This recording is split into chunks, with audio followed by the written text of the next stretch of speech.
Hello বন্ধুরা, নবম দশম শ্রেণীর 4.1 এর সূচকের 7 নং অঙ্কের সমাধানটা দেখো।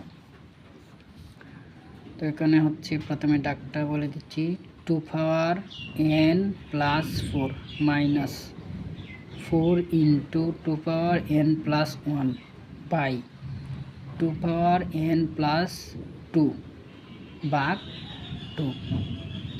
তো আমরা সূচকের ক্ষেত্রে জানি প্রথমে একটা টার্গেট ফিল আপ করতে হবে, সেটা হচ্ছে বড় সংখ্যাগুলোকে ভেঙে যত ছোট করা যায়, এটা হচ্ছে প্রথম শর্ত।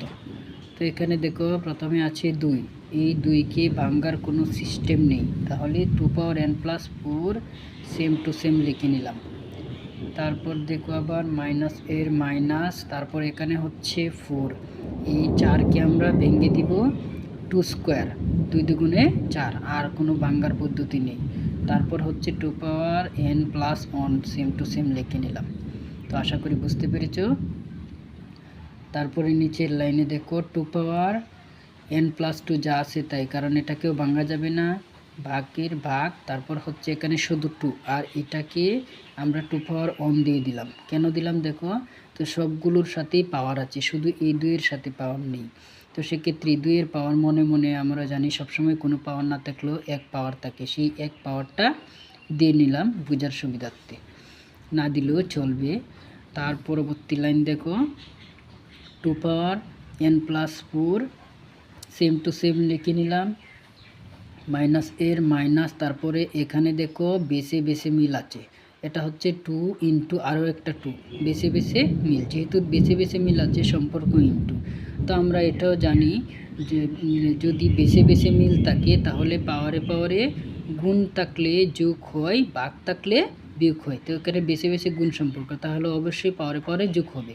তো 2 প্লাস হবে এখানে, তারপর n প্লাস 1, এই দিকে লিখে নিলাম 2 প্লাস n প্লাস 1।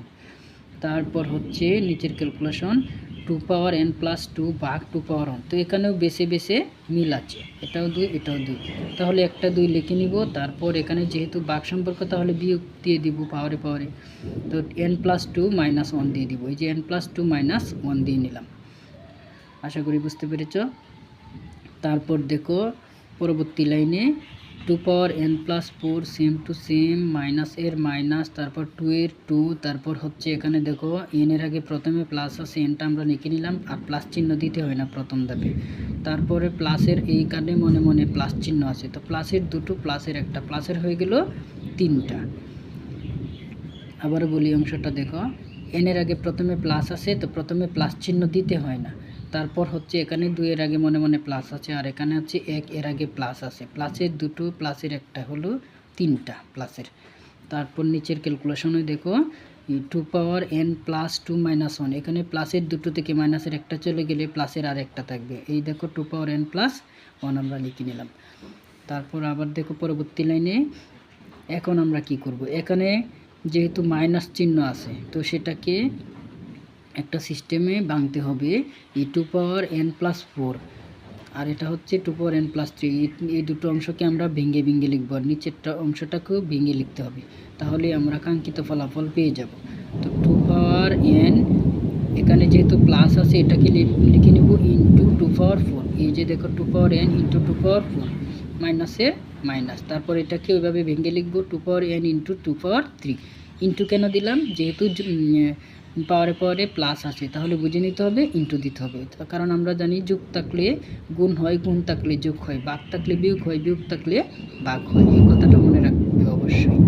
তারপর নিচের লাইনেও দেখো সেম এভাবেই ভেঙে লিখব 2 পাওয়ার n ইন্টু 2 পাওয়ার 1।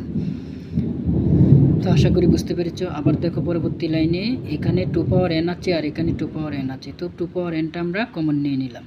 তো 2 পাওয়ার n কমন নিয়ে নিলাম, তাহলে থাকলো 2 পাওয়ার n যদি আমরা কমন নিয়ে নিই তাহলে এখান থেকে থাকবে 2 পাওয়ার 4, এই 2 পাওয়ার 4 মাইনাসের মাইনাস, তো 2 পাওয়ার n তো আমরা কমন নিয়ে নিলাম, তারপরে এখানে থাকলো শুধু 2 কিউব, এই হচ্ছে 2 কিউব। আবারও বলি 2 পাওয়ার n যদি কমন নিয়ে নিই তাহলে 2 পাওয়ার 4 থাকবে, মাইনাস এর মাইনাস, তারপর এখান থেকেও 2 পাওয়ার n তো আমরা কমনই নিয়ে নিলাম, থাকলো শুধু 2 কিউব, এই হচ্ছে 2 কিউব। তারপর নিচের লাইনে দেখো 2 পাওয়ার n যা আছে তাই ইন্টু 2 পাওয়ার 1কে শুধু 2 লিখছি, এখন আর 1 দিতে হবে না, তো এটা বোঝার সুবিধার্থে দিয়েছিলাম। তারপর দেখো 2 পাওয়ার n উপরে নিচে কাটা। তারপর এখানে থাকলে শুধু 2^4 - 2³/2, এই 2^4 - 2³/2 এই লিখে নিলাম। তারপরে অংশ দেখো 2^4 আর ছিল 2^4 ছিল আর হচ্ছে 2³ ছিল। এই 2^4 আর 2³ ভেঙে লিখবো। 2^4 মানে 2 গুণ 2 গুণ 2 গুণ 2, এই 2কে 4 বার লিখলাম, এই 2কে লিখলাম 3 বার। তো 2 দুগুণে 4, 4 দুগুণে 8, 8 দুগুণে 16। তারপর 2 দুগুণে 4, 4 দুগুণে 8। এই হলো 16 - 8, নিচে হচ্ছে 2। তো 16 থেকে 8 চলে গেলে আর 8 থাকলো, 2 4 দুগুণে 8। এই আনসার কাঙ্ক্ষিত ফলাফল পেয়ে গেলাম আমরা 4। আশা করি বুঝতে পেরেছ। যদি কোনো অসুবিধা হয় অবশ্যই কমেন্টে জানাবে, সমাধান দিতে চেষ্টা করব। ভালো থাকবে সবাই, ধন্যবাদ।